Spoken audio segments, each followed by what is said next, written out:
Welcome back to SouFLoTV again, everybody. It is your host with the most. This video right here is about a gang called the Mawozo 400. This gang is one of, if not Haiti's most feared gang.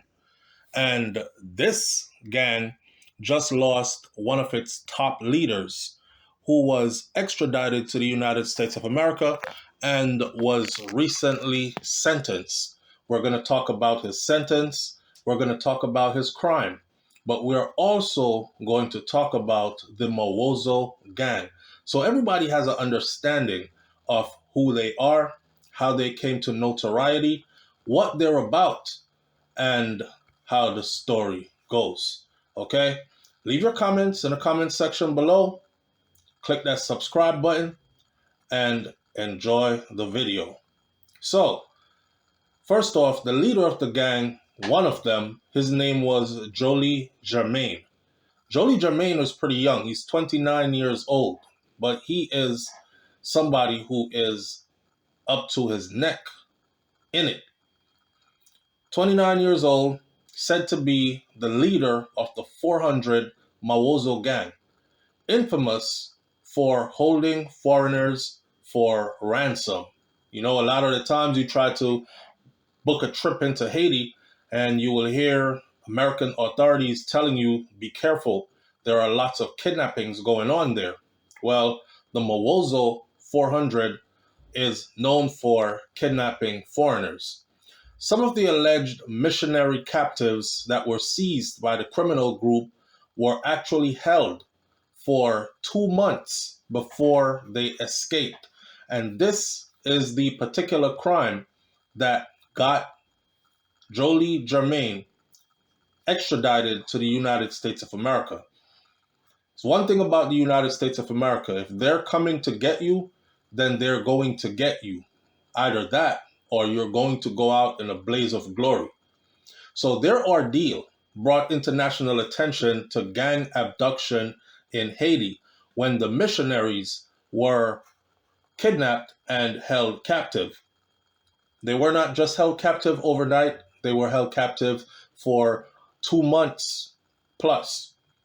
Mr. Germain, known as Yun Yun, was his nickname.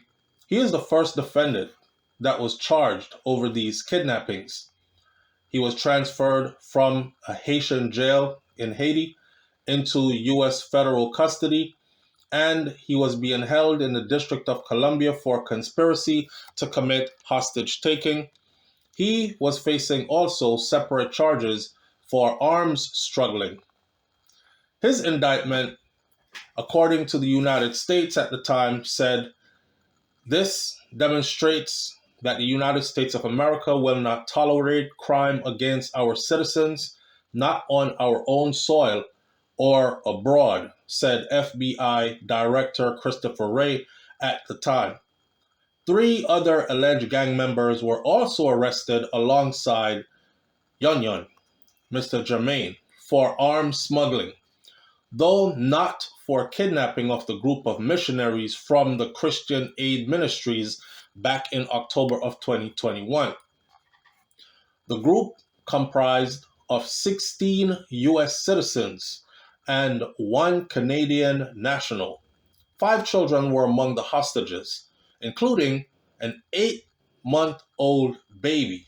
Oh, you know, they were all Caucasian, and not that it matters, but it does. Let me explain. If it was a group of black people that were kidnapped, the urgency might have been a little less. 16 white people from the United States of America, 1 from Canada, and a baby that was only 8 months old set off all kinds of reactions from all different angles. Oh yeah, they were going into Haiti.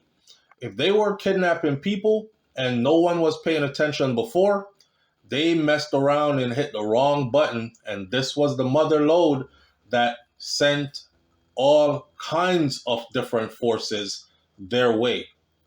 The missionaries had visited an orphanage in the town of Gantier, east of the capital of Port-au-Prince when they were taken on their way home. According to the Department of Justice, Mr. Germain, otherwise known as Yun Yun, he was the one that directed their kidnapping from a Haitian prison and was in regular contact with other 400 Mawozo leaders over ransom negotiation. Part of the reason for the kidnapping was to use the hostages to bargain for Mr. Germain or Yun Yun's prison release, is what the prosecutor said. The gang later demanded a ransom of $1 million. That would be about 809,000 British pounds per hostage. Again, they even went too far. You had 12 hostages. Why are you having them at ransom for 1 million US per hostage? And knowing damn well that you weren't going to do anything to any of them because they never did. This wasn't the kind of kidnapping where they were like, if you don't send the money in the next 2 days, we're sending you a leg, and we're sending an ear, and we're chopping off fingers. That's not how it was. They had them held hostage somewhere in hiding, and they were negotiating to get money. It is not clear if any money was paid for them, but 2 hostages were freed in November, and the other 3 were freed early in December. That was back of 2021. The remaining 12 were still held. I guess they freed those 3 because they were like, let me free a couple of them just so they could come back and tell you what we're doing here, so you know it's vicious. Not only that, so you know that we have them for real and we're serious. The remaining 12 escaped captivity on or around the night of the 16th of December of 2021 after 61 days of captivity, during which they faced constant threats of violence. According to the group's spokesman, the captives used the stars in the sky for navigation to trek through dense bushes for hours. They were later flown to Florida, USA on a U.S. Coast Guard flight. At the time of their daring escape, there had been weeks upon weeks of negotiations between the gang and the Haitian authorities. Kidnapping for ransom has surged in Haiti over the past couple of years. More than 1,200 people, 81 of them have been foreign nationals, have been abducted. That was just 1 year, according to Haiti's Center for Analysis and Research on Human Rights. Now let's talk about this 400 Mawozo so you get a better understanding. So although they number around 400, there are information out there that the group is actually about 300 members. But the name 400 projects more power, and it makes people think of 400 men instead of 300. They're actually led by Joseph Wilson, alias name Lanmo San Jo.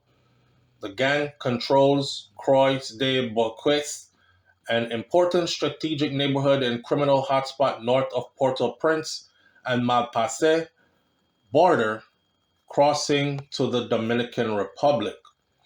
400 Mawozo first gained notoriety for kidnapping those 17 Western missionaries in 2021. But they have carried out thousands of other abductions for ransom targeting ordinary Haitians, making kidnapping, along with extortion and contraband smuggling across the Haitian-Dominican border, their major source of income. Once largely independent, 400 Mawozo is now loosely affiliated with a broad coalition of Haitian gangs known as Viv and Sam. Viv and Sam means living together, which controls most of Port-au-Prince. Yet, its participation in the alliance so far appears very limited according to media sources out of Haiti. From its Croix de Banquet base on the capital's outskirts, 400 Mawozo remains primarily focused on its own criminal enterprise. Here's a little history. Little was known about the 400 Mawozo before 2019. They were flying under the radar, so to speak. They were doing their thing, and they were not in the crosshairs of law enforcement so much. When reports of its involvement in gang clashes started to appear, that's when attention started to be put on them. A security analysis told Inside Crime that the group was created back in 2016 and they have expanded significantly since 2018. So while the gang shares many traits with other criminal groups in Haiti, high-powered weaponry, participation in criminal economics, such as extortion and political connections, it stands out for their innovation. Starting around 2020, 400 Mawozo began using express kidnapping, quote unquote, express kidnapping, on a major level. Small groups of armed men on motorcycles, they would target people who were located on roadways or using public transportation. The victims were typically released after a few days, after a small ransom was paid, as the model is based on volume rather than on high payouts. So when they first started this, they weren't asking for $1 million per person. They would kidnap regular Haitians, some Haitians of middle class or a little bit better financially. They would kidnap their family members. They would hold them for a day or two. They would ask for a small amount of money, 200 US dollars, 500 US dollars, 1,000 US dollars. And the number kept increasing, but they would always keep it small. So they had many, many, many kidnappings to do in order to earn a lot of money, which that's how they started out. The gang had orchestrated several large abductions, including the kidnapping of dozens of Christian missionaries back in 2021 and a busload of tourists they did the following year after the 2021 kidnapping of the Christian missionaries. These are the two that brought a lot of heat on them and eventually got their leader put in prison in the United States of America. Express kidnapping had also targeted high-profile foreigners, including, in 2024, American YouTuber Addison Pierre Malaouf. In early 2024, 400 Mawozo joined the Viv and Sam Alliance, likely as a pragmatic move to boost its influence, aligning with major gangs such as the G9 family and the GPEP. It took part in a march in 2024, prison break in Maribales, in line with Viv and Sam's border strategy for weakening government authority. Y'all remember that big prison break they had in Haiti where hundreds of prisoners were freed. They broke out of the prison and the guards couldn't hold them and they went free. Yet it remains anchored in Croix de Basquet or Bouquet, where it concentrates on cross-border smuggling, kidnapping, and extortion still. As far as their leadership goes, they have a person by the name of Joseph Wilson, whose alias is Lamo Sanjo, and they said that he is the actual supreme leader of the 400 Mawozo. Lamo Sanjo, who translates to death has no appointed time, is wanted by Haitian authorities on charges of murder, attempted murder, kidnapping, and vehicle theft. The gang's second in command is Jermaine Jolie alias Yun Yun. Yun Yun is the one who was extradited to the United States of America from Haiti in 2018 after being accused of multiple crimes, including kidnapping, rape, armed robbery, murder, illegal firearm possession, among other things. Yun Yun was subsequently transferred from Haiti prison to the United States of America because the U.S. wanted him for what he did concerning those missionaries. He pled guilty to weapons smuggling, kidnapping, extortion, and money laundering. He said, "I didn't rape anybody. I am not a rapist."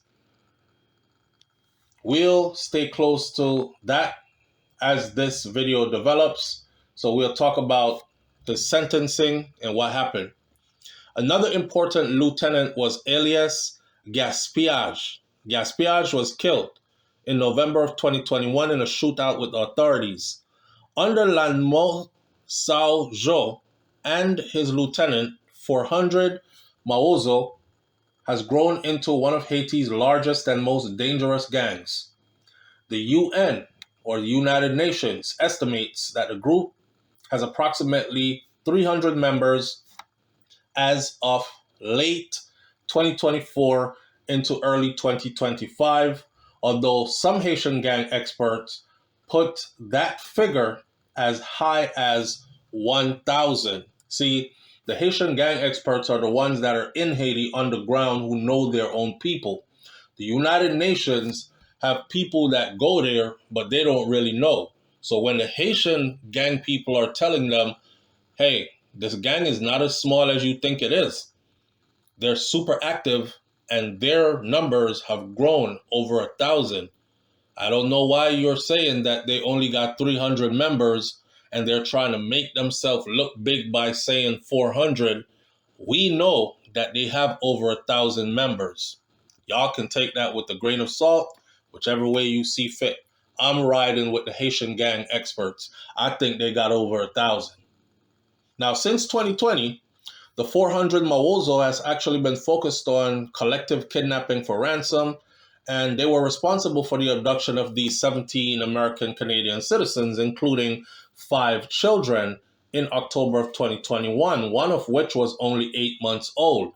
So even though at the first the victims appeared to have escaped their captors, new information suggested that they were released after a mystery donor contributed a ransom of $1 million per person. I don't believe that. $1 million per person would mean that they got 17 million US dollars. Well, maybe they did, but they were released. The money is said to have come from a mystery donor. So these stories are conflicting. It is like Western media is trying to portray them as a small, dingy gang who tries to make themselves look big by saying they have 400 members when we think they only have 3, when the Haitian gang experts are telling them that this gang has over 1,000. They also keep on putting the story out in the Western media that those people escaped on their own and made it to freedom, which a story I find quite weird because knowing what I know, I don't think they escaped on their own. Another story has come forward to say they did not escape on their own. They were let go after someone who does not want to be named actually paid a hefty ransom of $1 million per person. We're talking about 1 million US dollars per person. The Haitian police blamed 400 Mawozo also for the April 2022 kidnapping of 7 clergy members, including 2 French citizens. The gang again demanded $1 million ransom for their release. All of them were freed a week later, but again, they put in the media that it is unknown whether the ransom was paid or not. This is where I think they had to send in special forces soldiers, because apparently they were making a whole lot of money off of kidnapping Westerners and holding them for ransom. $17 million plus another $7 million. Religious groups are not their only victims, though. The 400 Mawozos kidnappings have also targeted high-profile foreigners, including the March 2024 abduction of American YouTuber Your Fellow Arab, for whom they had demanded a ransom of 600,000 US dollars. According to Haiti's Human Rights Analyst and Research Center, the Analyste et de Recherche en Droits de l'Homme, 400 Mawozos has also engaged in business extortion, in cargo truck hijacking, and in other kinds of illegal trafficking along the borders with the Dominican Republic. That YouTuber was said to have not paid any ransom and was released. According to a 2024 UN report, the gang's cross-border network, comprising of business people, transporters, and corrupt customs officials, smuggles arms, ammunition, and other contrabands into Haiti. That's where a lot of the guns that are going into Haiti are coming from. They are touched by the 400 Mawozos.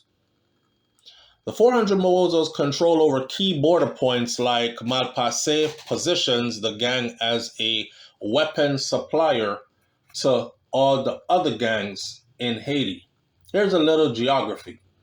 400 Mawozos' criminal activities have largely been concentrated in the municipality area of Croix des Banquets or Boquets, on the outskirts of metropolitan Port-au-Prince.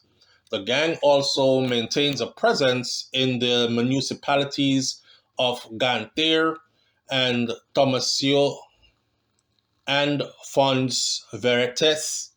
I truly apologize to my Haitians if I butchered any of these places. I do not speak French, but I've tried my best to pronounce these names the best way I can. So notably, it is said that the 400 Mawozo controls key road connections that are connecting Port-au-Prince to the north of the island and to the Dominican Republic by setting out men managing these checkpoints along these routes.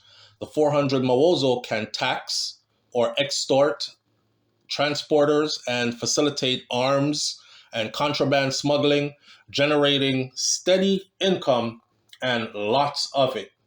As a member of Viv Ensemble, or Living Together, 400 Mawozo has used these strongholds to launch offensives into a place called Mirabales, Sotdeo, and Las Chojobas in March of 2025, and then expanded their influence deeper into Port-au-Prince. According to a security analyst consulted, 400 Mawozo also established a presence in the border town of Malpase, one of 4 crossings from the Dominican Republic. Controlling these territories gives 400 Mawozo political leverage in Western Haiti and has allowed the gang to control the Croix des Boquets prison, where many of its members are behind bars. Until 2023, 400 Mawozo operated largely on its own with limited ties to any other gangs. This is according to the CARDH. The group supplied ammunition to the Village de Dieu gang in Port-au-Prince, and they drew smaller armed groups from the suburbs of Canaan into orbit. So when the 400 Mawozo joined forces with the G9 family and the GPEP network as part of the Viv Ensemble coalition, 400 Mawozo's rivalries expanded to include gangs that refused to join the Vivan Sam, creating new competition in 400 Mawozo's stronghold. So at the same time, 400 Mawozo came under pressure from the Haitian National Police, the Kenya-led MSS mission, and elite-backed militias opposing the alliance growing influence. If y'all remember, those soldiers from Kenya, Africa, that were sent to Haiti to help with stabilizing Haiti, they were there. They clashed with the 400 Mawozos. Jimmy Trothier is responsible for spearheading the Viv and Sam coalition, which means all the gangs need to come together and work as one. So any gang who did not want to join a part of Viv and Sam, they're seen as an enemy, because it's supposed to be about uniting all the gangs in Haiti to fight outside forces that were coming into the country that were seen as invaders. According to a September 2024 UN report, 400 Mawozo had received support from Haitian economic elites and former officials who facilitated its cross-border smuggling of arms and other contraband. So, in other words, they're saying, according to the UN, they have people in positions of high power who make a lot of money along with them. They just do the dirty work for them by being at the forefront of the arms smuggling. Notably, a former Haitian senator financed the gang and coordinated its shipments through corrupt custom officials. He was sanctioned for corruption by both the United States of America and Canada in 2022, leveraging this elite backing and control over key roads and border points. 400 Mawozo supplies ammunition to other gangs within the Viv and Sam alliance, reinforcing its economic, territorial, and political power. As far as prospects go, the profits from kidnappings and extortions and the trafficking gives Mawozo the financial muscle they need to expand its ranks and its arsenal. Their sprawling geographic presence, connecting Port-au-Prince to the Dominican Republic, grants them access to a broad pool of potential kidnapping and extortion victims as well, in addition to the lucrative smuggling routes that nobody else is allowed to smuggle on unless it's them or they're getting a cut.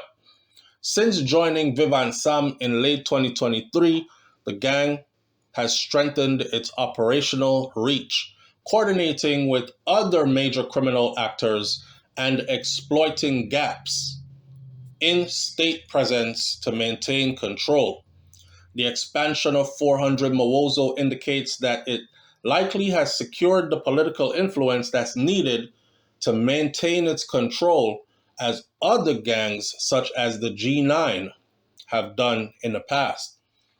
A former Haitian government official told news media from the West, on conditions of anonymity, that there are 400 Mawozo wearing suit and ties out there. 400 Mawozo members wearing suit and ties in government out there. Don't think that this is just some dirty feet guys who are rascals and scoundrels riding on motorcycles. Their gang includes some of the most influential people in government. 400 Mawozo has faced targeted security operations, notably during a February 2025 offensive in Croix des Bouquets by the Haitian National Police and the MSS, which came from Kenya to help fight with the Haitian police. But the gang rapidly reclaimed their territory. Overall, no sustained crackdown has succeeded in degrading the gang's strategic position. So, a link like this where you control a certain area that makes so much money, they're not going to give it up so easily. And even with all the outside help they have, even Jamaica has sent troops there to help the Haitian troops to stabilize their country. Kenya has sent from Africa troops there. We have seen videos and we know of violent clashes between the Kenyan forces who are fighting with the Haitian forces against the 400 Mawozos, and still that was not enough for them to run them up out of there and take over their territories. They still, to this day, as of December of 2025, hold control. Now, let's talk about one of their leaders, second in command, and what just happened to him in the United States of America. I made a joke one time and I said, the United States of America has long arms. The arms of the law of the United States of America are long. There was a group of brothers who scammed an American entity and lots of American citizens, and they made millions of dollars.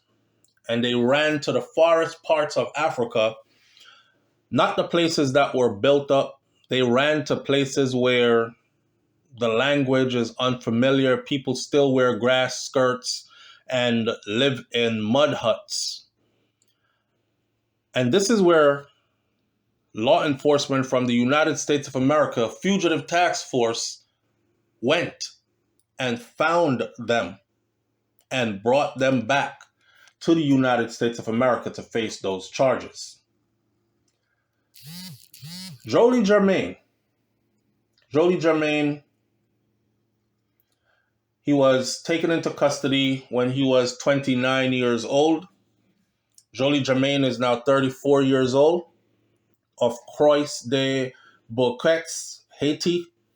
He was sentenced today, December 3rd, in the United States District Court to life in prison without the possibility of supervised release for his parole in orchestrating the 2021 hostage taking of 16 American citizens. We now know 17. So he just got life in prison in the United States of America without the possibility of parole. That group included 5 children. And they had held them, like we said before, for 62 days.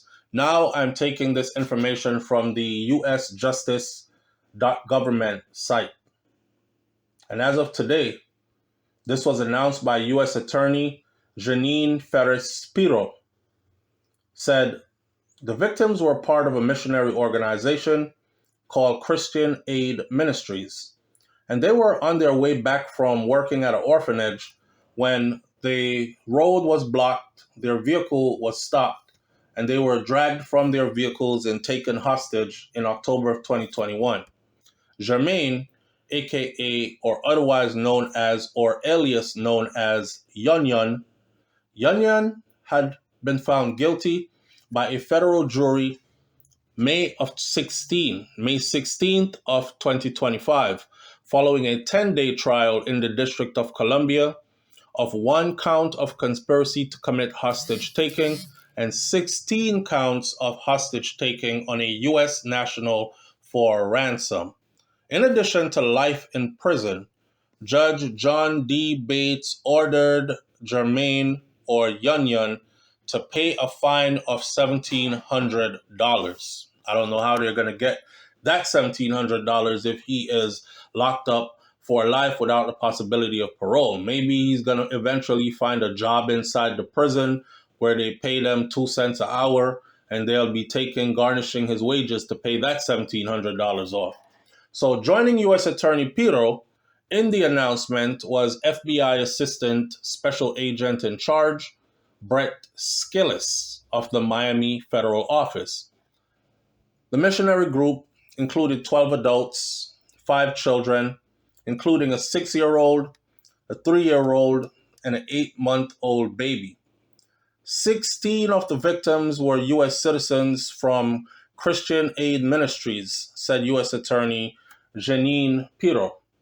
This sentencing marks clear that Jermaine Yunyan scheme to win freedom for himself by using Christians as pawn has backfired. The former leader and self-described king of the notoriously violent Haitian gang known as the 400 Mawozo, Jermaine had previously pleaded guilty to his role in a gun trafficking conspiracy that smuggled firearms to Haiti in violation of U.S. export laws and the laundering of the gang's funds derived from ransoms that were paid for other U.S. hostage victims. For those crimes, he was sentenced in June of 2024 to 35 years already in prison, before his new sentencing to life in prison for the kidnapping without the possibility of parole. So he was already sentenced in 2024 in June, and he got 35 years for that.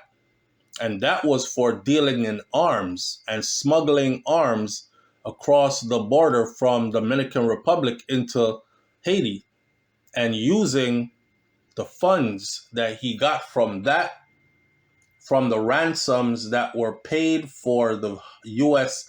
hostage victims, to further finance his gun trade business. So here we have it. That means the monies that were asked for as ransom for the victims were paid. Because if it wasn't, how could they charge him with using those funds that were paid from the ransoms paid for other U.S. hostage victims to finance the gun running business? According to court documents, Jermaine's gang, the 400 Mawozo, they operate in Croix-des-Bouquets area to the east of Haitian capital Port-au-Prince. Jermaine directed the gang's operations, according to the affidavit, while he was inside of prison using unmonitored cell phones, and he was constantly in touch with other 400 Mawozo leaders, most of whom were his relatives. Jermaine controlled the gang's finances. He supplied the gang's weapons and otherwise directed their operations.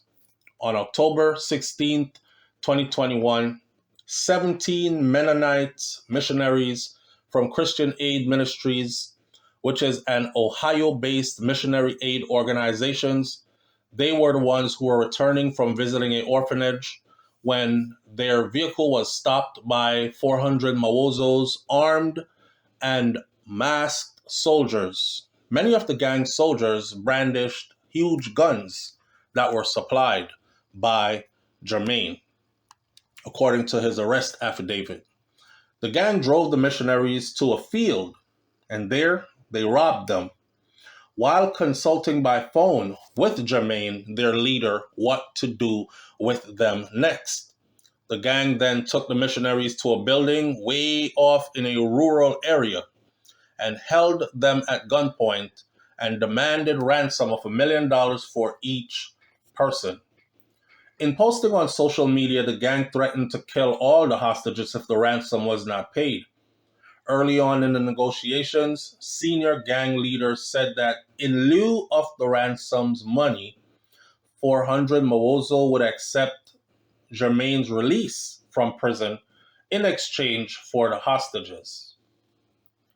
You could keep the money if you will release him, but if you're not going to release him, you better send the money before we start killing them. On November 20th of 2021, 2 of the hostages were released when one of them was suffering from life-threatening health conditions. On December 5th of 2021, 400 Mawozo released 3 more of those hostages, 2 adults who had significant medical issues and 6-year-old child. after they received a 350,000 US dollars ransom payment. Now we're dealing with the actual paperwork that was presented in the courtroom. Remember before where I said money must have been paid? Because I don't see them just letting these people go just to wander and get away like that. It is said that they did receive money, and it wasn't $1 million, but it was a significant amount of money. It was 350,000 US dollars in cash.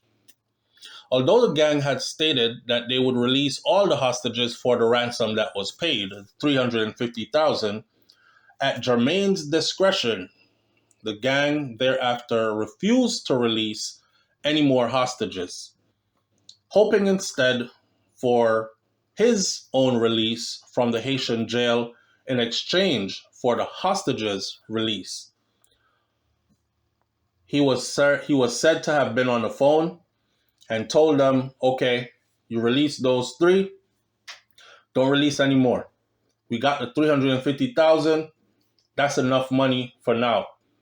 Now, negotiate my release for those hostages' release. More leverage. So according to them, they have proof that he was directing all of this from behind bars. On December 16 of 2021, the remaining hostages escaped under the cover of darkness while their captors were distracted. They walked for 5 hours through the Haitian bush until they were out of the gang's territory. They were received by the FBI, which had deployed to Haiti and arranged to immediately transport them from Haiti before the gang could respond to their escape. In total, most of the missionaries were held for 62 days. I still don't believe that all those people, 17, 16, 15, 14, that would be about 13 people escaped and none of their captors realized that they were gone. That I'm not buying that. I'm not buying that. And then they were met by FBI they were just met by the FBI in Haiti just randomly after they were following stars through the bushes for 5 hours. There's something here about this story, of course, that they're not sharing with the rest of us, but you can use your mind and wonder what actually took place and leave your comments in the comments section below. The evidence at trial, though, showed that Jermaine directed the initial kidnapping and that he arranged for the location where hostages were held. And he set the $17 million ransom that was demanded, knowing that it was too high to be paid and hoping that it would result in the Haitian government negotiating his release from prison in exchange for the missionaries. So he purposely set it that high. He didn't really want the money. He just wanted them to say, damn, that's a lot of money. We don't have that. How about we negotiate his release? The evidence also shows that Jermaine was involved in or consulted on the decisions to release the victims. The FBI Miami field office investigated the case with assistance from the Bureau of Alcohol, Tobacco, Firearms, and Explosive. And during the law enforcement response to the kidnapping, extraordinary assistance was provided by various agencies in a whole of government response, including the Department of Commerce, Customs and Border Protection Services, the Drug Enforcement Agency, or DEA, Department of Defense, DOD, the U.S. Marshals Services, the Royal Canadian Mounted Police. Listen, this is a lot of agencies who are well equipped, who are on their ass coming for them. Valuable assistance, according to U.S. government, was also provided by the government of Haiti and the government of the Dominican Republic as well. The Justice Department's Office of International Affairs and the Department of State and the Embassy in Port-au-Prince and the U.S. Attorney's Office for the Southern District of Florida's Special Prosecution Section. This case was prosecuted by Assistant U.S. Attorney Karen P. Seifert and Thomas N. Saunders, with invaluable assistance from paralegal specialist Jorge Casillas, former Assistant U.S. Attorney Kimberly Paschal, victim advocate Yvonne Bryant, and victim witness coordinators Tanya Jones and Gisela Castillo. That brother will not be getting out of prison. So, did it stop the 400 Mawozo gang from being a gang? It sure did not. Somebody else has stepped up to the plate, and just like that, their first in command, who was killed in 2021, and their second in command, who had stepped up to first in command, just got life without parole in the United States of America. And I'm sure that at this moment, they already have a new first in command and a new second in command as well. I hope this video helped you to understand the roots of the Mawozo, 400 Mawozo, how they operate, where they're located, and why their leaders or leader was sentenced to life in prison in the United States of America on December 3rd of 2025 without the possibility of parole. Thanks for listening. Leave your comments in the comment section below. And hey, please take this information with a grain of salt.